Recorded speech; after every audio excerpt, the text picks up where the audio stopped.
앞 글자가 있어요. 이거 보면 눈물 날 것 같아요. 아니야. 쓸 거리는 주체하지 못할 만큼 나와요. 만약에 그게 안 된다. 우리에겐 있잖아요. 장소 루틴, 분량 루틴, 시간 루틴이에요. 생생하게 살아야 하는 것 같아요. 사람아 외로워해도 좋다. 너는 꽃이다. 흔들리며 피어나는 한떨기 꽃이란다. 바람에 휘청대도 꺾이지 않을, 사라지지 않을 너의 향기는 고요하리라. 온실을 그리워 말며 끊임없이 상처로 거듭나라. 뿌리 깊은 상처가 새로운 바람을 이기게 하리라. 사람아, 너의 꽃말은 외로움이다. 글쓰기로 브랜딩을 할 수 있다. 뭐 이런 이야기도 하셨잖아요. 네네. 그거 도대체 어떻게 하는 거예요? 퍼스널 브랜딩 전문가가 했던 어떤 강의를 한번 들은 적이 있었는데 설명을 이렇게 하더라고요. 마케팅은 예를 들어서 이런 거예요. 상대에게 저는 좋은 사람입니다 라고 하는 거. 근데 광고는 저는 좋은 사람입니다. 저는 좋은 사람입니다. 저는 좋은 사람입니다 라고 강조하는 거. 근데 브랜딩은 뭐냐? 상대가 제가 보기에 당신은 좋은 사람이군요 라고 느끼면 그게 브랜딩이라고 하더라고요. 퍼스널 브랜딩은 이제 개인을 브랜드화하는 거잖아요. 그러면 나를 어떻게 각인시키고 독자의 입장에서 어떻게 느끼게 할 것인가. 수익의 관점에서 본다면 저는 강사가 이제 생계수단이라고 하면 저를 섭외하는 교육 담당자에게 제가 눈에 띄어야 하잖아요. 네. 그러면 저는 목적이 그들이 저에게 우리 기업에 강의를 하기에 좋은 사람이군요, 좋은 강사군요 라고 느끼게 하면 되는 거예요. 그 사람들이 원하는 거는 수강 만족도가 높아야 하잖아요. 네, 제가 개인적인 클래스 열었을 때 수강생 후기 만족도가 높은 자필 후기, 익명 후기 같은 걸 계속 올렸어요. 제 블로그나 브런치에 들어왔을 때 그 후기를 보면 교육 섭외 담당자들은 생각을 하겠죠. 이 사람은 우리 교육에 섭외를 하게 되면 좋은 강의를 할 수 있겠구나, 수강 만족도가 높겠구나, 이렇게 하게 된 거죠. 그래서 제가 그 글을 계속 쓴 거예요. 수강 후기를 올리고 혹은 또 글쓰기 팁을 올리고 Q&A 같은 걸 올리고 이런 식으로 하니까 담당자분들이 봤을 때 저를 강사로 섭외하기에 좋은 사람이다, 좋은 강사다 라고 각인을 시킨 거죠. 그렇게 저는 글쓰기로 퍼스널 브랜딩을 했습니다. 만약에 강의를 하고 싶다 하면 무료 강의로도 해서 피드백을 받고 내가 어떤 거에 특화되어 있는지, 내 키워드는 무엇인지 뚜렷하게 해서 뾰족하게 타깃 공략을 하는 게 중요하다고 생각합니다. 네. 그러면은 사실 작가님이 정체성 있는 에세이 작가시잖아요. 네. 지금까지 여러 권의 에세이를 내셨는데 이번에 내신 사람아 너의 꽃말은 외로움이다 라는 이 책은 어떤 사람들을 위해서 쓰신 거라고 봐야 할까요? 이 책의 처음 제 그 작가 소개를 보잖아요. 그럼 이제 세로 드립이라고 하죠. 앞 글자가 있어요. 이거 보면 눈물 날 것 같아요. 아니야. 그죠? 사람들은 살아주세요라고 있거든요. 그러니까 저는 제가 처음 책을 냈을 때부터 지금까지 항상 제가 주제의식을 갖고 있는 것이 제발 살았으면 좋겠다예요. 포기하지 않았으면 어떻게든 살아냈으면 좋겠다라는 게 저는 깔려있어요. 계속 외로움만 말하는 책은 아니거든요. 내가 외로운 만큼 다른 사람도 외롭기 때문에 그냥 비교하지 말고 그 외로움의 향기로 우리 같이 살아가자, 견디고 버티자, 그리고 살 수 있다 라고 제가 말하고 있는 책이거든요. 저는 그런 사람들을 염두에 두고 글을 썼어요. 네, 조금 힘들어 하시는 분들, 제가 억지로 넘어뜨려서 손을 잡는 게 아니라 넘어진 사람들 중에서도 손을 안 내민 사람은 제가 이걸 읽으라고 할 필요는 없을 것 같아요. 근데 손을 내밀고 있는 사람들이 있거든요. 용기 내서. 그런 사람들한테는 제 책이 조금은 도움이 되지 않을까 그런 생각을 해요. 네.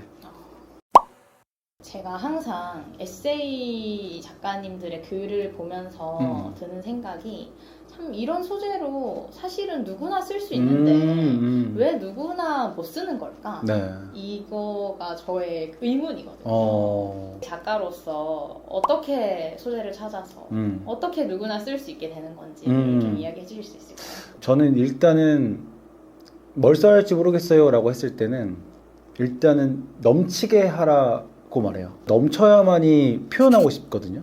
근데 내 안에 쌓인 것들, 그러니까 글쓰기의 하나의 작용으로서 정화와 승화가 있다고 말을 하는데 그게 분노일 수도 있고요, 질문일 수도 있고요, 아니면 뭐 호기심일 수도 있겠죠. 그런 것들이 내 안에 쌓이고 넘칠 때까지 계속 경험하고 도전하고 부딪히고 들이대고 하다 보면 쓸 거리는 내가 주체하지 못할 만큼 나와요. 사실 만약에 그게 안 된다, 우리에겐 챗GPT가 있잖아요. 갑자기 챗GPT GPT 얘기가 나온다고요? 소재를 못 찾겠으면 챗 GPT와 리튼 같은 것을 이용하셔도 돼요. 얼마 전까지만 해도 이건 없었잖아요. 네. 네. 저는 작가로서 적극적으로 추천을 해요. 못 찾겠으면, 못 쓰겠으면 그쵸. 방금도 제가 해봤어요. 리튼한테 에세이 주제 10가지만 추천해줘.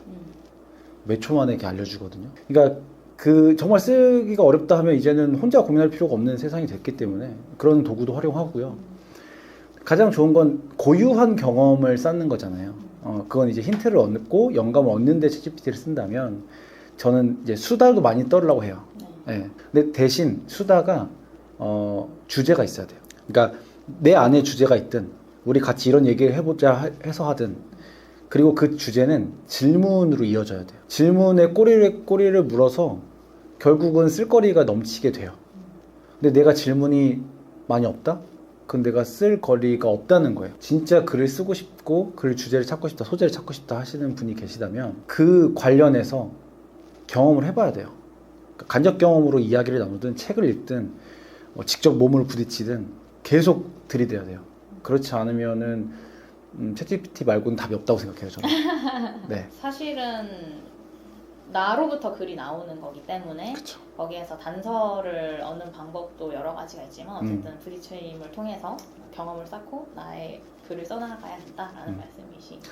그렇죠. 예를 들어서 그런 것도 있죠. 여기에 보면은 뭐 자존감을 높이는 방법 이런 것도 이제 썼어요. 브런치에서 그게 100만 조회수를 넘었거든요. 그 단일 글만으로. 네, 그 글만. 그런 글들을 쓰는 이유는 예를 들어서 이런 것도 있어요. 자존감이라는 키워드가 굉장히 많이 쓰이고 있는 때였어요. 이 처음 글을 썼을 때가. 나도 한번 자존감에 대해 써볼까? 하고 이제 자존감에 대해 알아본 거죠. 이건 이제 경험이 아니라 자료조사를 한 거죠.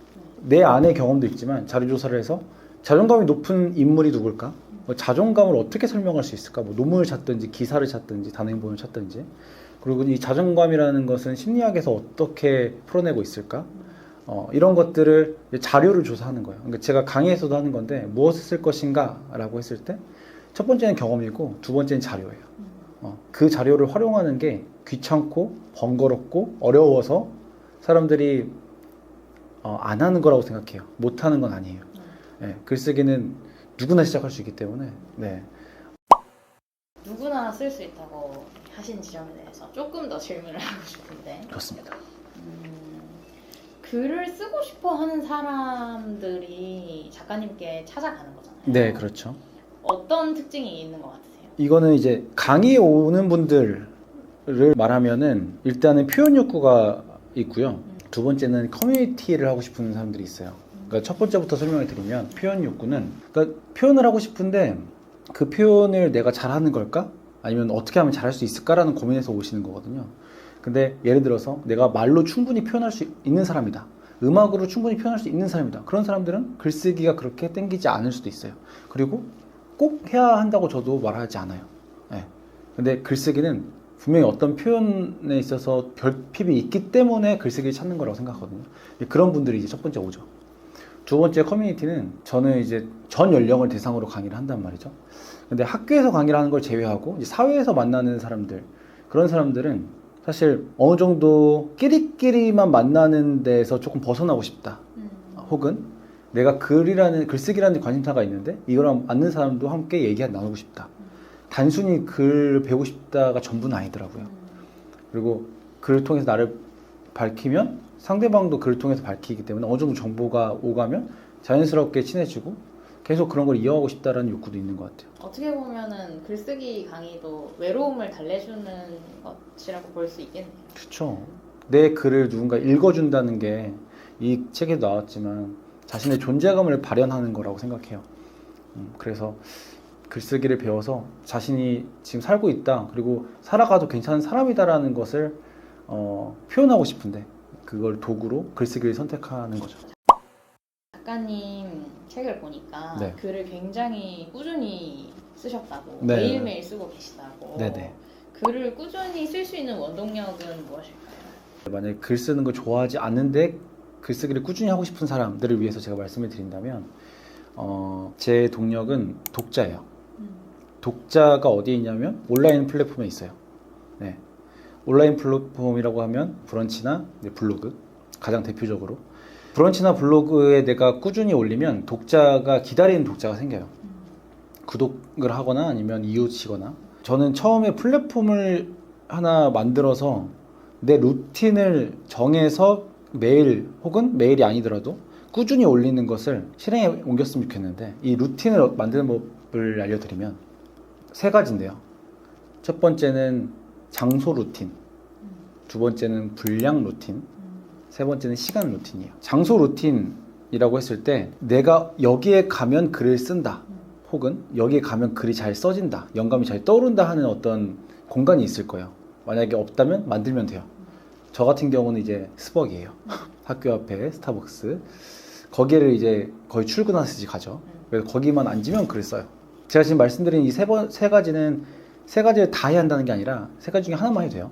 이제 분량 루틴은 뭐냐면 내가 하루에 정한 분량, 한 줄은 너무 짧죠. 그러니까 뭐 세 줄이라도, 처음 이제 초보자분들이면 세 줄이라도, 혹은 보통은 뭐 A4 용지 2장 반 정도가 이제 단행본에서 섹션 한 섹션이거든요. 근데 처음부터 2장 반을 쓰기는 너무 어려울 거예요. 근데 내가 쓸 수 있는 분량, A4 용지 반장이라든지 이런 걸 처음에 정해서 점점 늘려가는 거예요. 그걸 루틴으로 삼아서 분량을 정하는 루틴이 있고요. 세 번째는 시간 루틴이에요. 뭐 하버드 대학에서도 20분 글쓰기, 30분 글쓰기를 한다고 해요. 그런 것처럼 하루에 내가 몇 분은 쓴다, 이거를 정해서 하는 거예요. 혹은 내가 몇 시 몇 분이 되면 쓴다, 뭐 퇴근 후에 쓴다. 설득의 심리학을 쓴 로버트 치알디니 교수가 if, when, then 전략이라고 하는 것도 있어요. 루틴을 만들 때 예를 들어서 샤워를 마치고 책상 앞에 앉은 상태라면 그 다음에 노트를 펴서 오늘의 주제에 글을 쓴다, 뭐 이런 식으로 하면 뭐 일주일이 되면은 루틴이 된다, 습관이 된다, 뭐 이런 말을 하더라고요, 로버트 치알디니. 이런 식으로 장소, 분량, 시간 루틴을 이 세 가지 중에 하나라도 정해서 하는 거예요. 그러면 꾸준히 쓸 수 있어요. 습관이 되기 때문에. 글쓰기 강의하시면 주로 어떤 식으로 글을 써보라고 가이드를 해주세요? 지금 이제 저희 구독자님들도 네. 글을 쓰고 싶은데 뭐 어디서부터 어떻게 시작해야 될지 모르겠어 라고 생각하시는 분들이 계실 것 같아요. 네, 일단 저는 글쓰기 실습을 하는 강의에서는 제가 공통 주제를 던져드려요. 어떤 주제냐면 나를 살게 하는 것, 이게 하나고요. 그러니까 나를 살게 하는 것 혹은 내가 살아있음을 느끼게 하는 것, 뭐 이거예요. 또 두 번째는 듣고 싶은 말, 내가 듣고 싶은 말. 이게 가장 큰 주제로, 공통 주제로 제가 드려요. 20분을 쓰라고 해요. 그럼 침묵 속에서 사람들이 100명이면은 98%는 써요. 쓴다는 거는 안 써본 거라도 쓸 수 있는 거리가 생각이 난다는 거거든요. 그게 이제 쓰는 분위기가 있어서 쓰는 것도 있기 때문에 저는 강의에서 한번 써보는 것도 추천을 드리지만, 만약에 혼자만 해야 한다면 20분 타이머 같은 걸 돌린 다음에 자기가 좋아하는 음악이 있으면 음악 틀어도 되고 펼쳐서 써보는 거예요.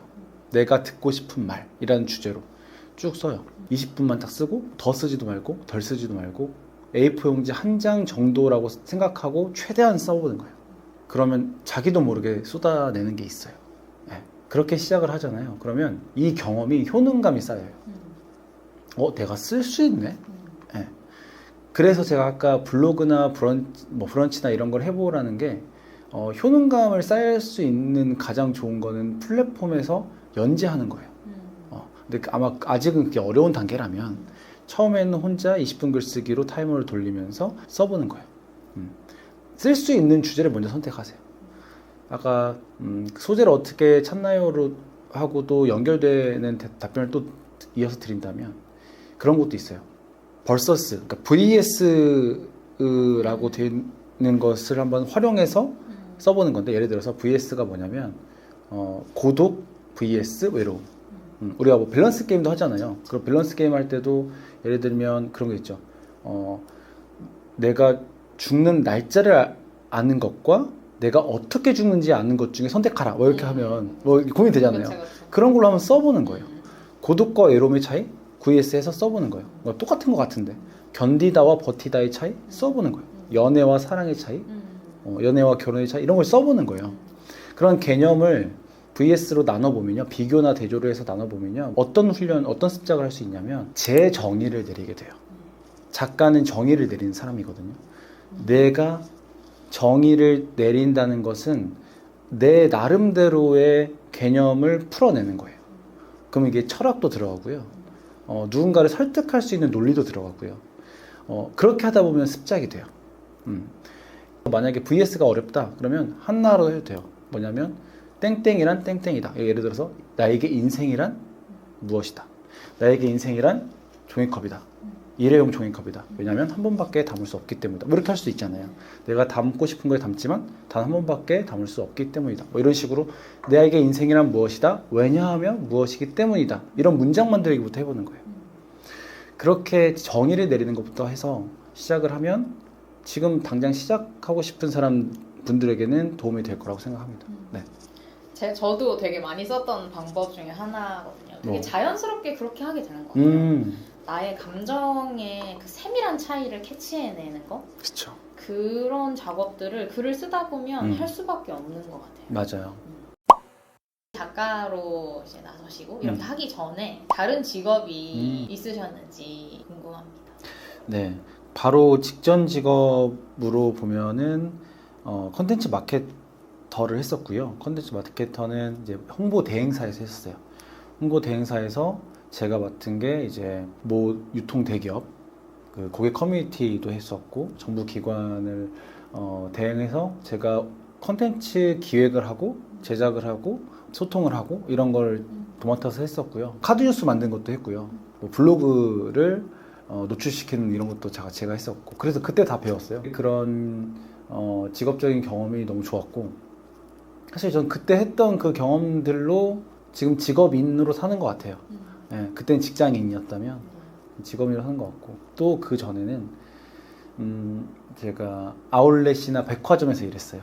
네, 백화점의 구두 매장에서도 일했었고 아울렛의 의류 매장에서도 일했었는데 거기서 판매 실적이 전국에서 2위까지 찍어봤어요. 진짜요? 네, 매장 기준으로 제가 이제 유일한 직원이었기 때문에 제가 한 거죠. 네, 그래서 그럴 수 있지? 너무 재밌었어요. 진짜요? 네, 근데 제가 MBTI가 I거든요. 네. 제가 먼저 다가가는 사람은 아니에요. 근데 백화점과 아울렛의 공통점, 지금 강의의 공통점은 뭐냐면 찾아와요. 사람들이 찾아오잖아요. 찾아오는 사람들한테 하는 건 전 잘할 수 있어요. 네, 제가 먼저 들이대는 건 힘든데 네. 그래서 찾아오는 사람들을 단골로 만들거나 찾아오는 사람들에게 서비스를 하거나 기분 좋게 하거나 이런 거는 너무 즐거운 작업이어서 그리고 그때 했던 그 작업들이 지금 강의를 하는데도 너무 도움이 많이 돼요. 사람들 앞에 서는 게 사실 어려울 수 있는 내향인인데 그럼에도 불구하고 사람들을 설득하는 게 판매하는 거잖아요. 네. 다 모든 게 복합적으로 지금 제가 하는 일이랑 다 연결이 돼 있어요. 네, 너무 재밌었고 아마 그때 월급이 조금만 더 높았다면 전 아마 지금 매장 매니저를 하고 있었을 거예요. 진짜로 너무 재밌어서 뛰어다녔어요. 무조건 비싼 거를 먼저 추천하는 게 아니라 마음을 보는 거죠. 아버지와 어머니가 합격하는 아들을 꿈꾸면서 왔을 거 아니에요. 그러면 좋은 거 사줘야죠. 좋은 거 사줘야 할 거 아니에요. 2개 정도를 추천하죠.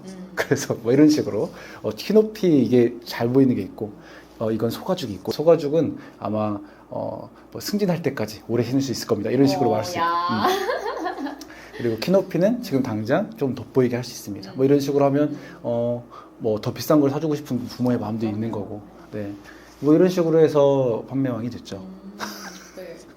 그게 사람들을 면밀히 관찰해서 네. 그 사람들이 뭘 원하는지를 딱 캐치해서 주는 거네요. 네. 결국에는 글 쓰시는 데에도 도움이 될 수밖에 없는. 글 쓰고 강의하는 게 너무 이제 일맥상통한 거죠. 네. 근데 세상 참 많은 일이 그렇게 설명이 되는 것 같아요. 맞아요, 네. 맞아요.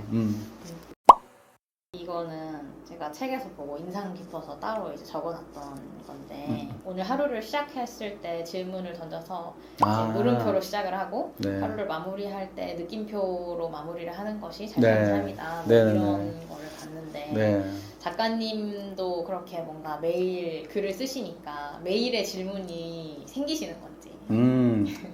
맞아요. 매일의 질문이 생기고요. 매일의 질문이 생기려면 생생하게 살아야 하는 것 같아요. 어떤 작가님은 하루에 새로운 것을 꼭 하나씩 한다고요. 그러니까 한 번도 안 먹어본 과자를 먹는다거나 한 번도 안 가본 골목을 간다거나 한 번도 안 타본 버스 노선을 탄다거나 이런 식으로 하루에 하나씩 경험을 해서 그게 이제 작가의 영감의 원천이 된다고 하더라고요. 모든 사람이 작가가 될 필요는 없지만 생생하게 살아갈 필요는 있다고 생각해요. 그러니까 잘 사는 삶이라는 것은 느낌표로 꼭 끝나야만 하는 건 아니에요. 물음표로 끝날 수도 있다고 생각해요. 근데 저는 이게 하루라는 삶이라기보다는 매일의 질문과 매일의 통찰, 그것이 글을 쓰거나 글을 읽을 때 혹은 누군가, 그러니까 저는 사람도 책이라고 생각하거든요. 잘 사는 삶이란 그 글을 쓰거나 글을 읽거나 사람과 마주해서 대화를 했을 때 내가 뭔가 인사이트를 얻는, 그 인사이트는 제가 생각했을 때는 네 가지로 나뉠 수도 있다고 생각하는데, 정보를 내가 새로 얻거나 어떤 교훈을 얻거나 혹은 감동을 받거나 아니면 재미를 얻거나, 이런 네 가지 중에 하나라도 내가 어떤 인사이트를 오늘 하루에 받았다, 그럼 저는 잘 사는 삶이라고 생각해요. 만약에 그 네 가지 중에 하나도 없었다? 그러면 너무 재미없는 삶이고, 잘 살지 못했다고 하기엔 조금 뭐하지만 더 잘 살 수 있지 않을까, 더 나은 삶을 살 수 있지 않을까, 이런 네 가지의 인사이트가 느낌표가 찍히는 삶이라면, 그러기 위해서는 물음표를 찍고 시작하는 삶이 좋다 라고 생각하는 거고요. 질문을 잘하는 거는 정말 어렵다고 생각해요. 여기 진리님께서 질문을 굉장히 잘하시는 인터뷰어신데, 그래서 저는 유튜브를 쭉 보면서도 많이 생각했어요. 와, 이런 질문을 이렇게 이어가시는구나. 전체적인 대본이 있어도 꼬리에 꼬리를 물어서 그 즉흥적으로 이렇게 이어가시잖아요. 전략적으로 먼저 시나리오처럼 질문을 쓸 수도 있지만, 그 즉흥성이 또 삶에서 또 재미 요소가 될 수 있다고 생각해요. 성장의 포인트이기도 할 것 같고, 또 새로운 영감을 얻는 작가로서 삶도 성장이 될 것 같고, 그래서 그런 질문을 통해서, 물음표를 통해서 뭐 합리적 의심을 하든 호기심을 갖든 저항심을 갖든 그런 물음표를 찍고 다시 느낌표로 마무리하는 그런 게 좋은 삶이 아닌가, 잘 사는 삶이 아닌가 생각을 합니다. 그렇다면 작가님의 잘 사는 진리를 한 가지만 이야기해 주신다면 어떻게 요약할 수 있을까요? 제가 좋아하는 문구가 있어요. 좌우명 같은 건데, 이 괴테의 명언으로 알고 있는데요. 지금 네 곁에 있는 사람, 네가 자주 가는 곳, 네가 읽는 책이 너를 말해준다. 지금 우리 진리님께서 저랑 대화를 하고 있잖아요.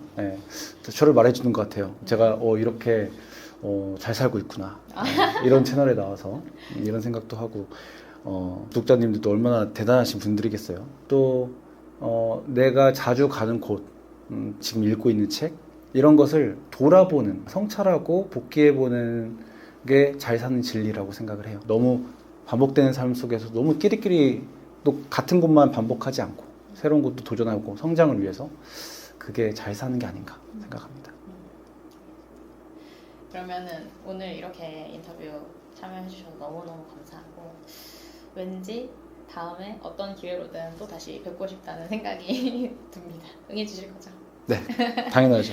네, 알겠습니다. 그러면 이렇게 마무리하도록 하겠습니다. 고맙습니다. 감사합니다, 네, 작가님. 네. 고맙습니다. 고생하셨습니다.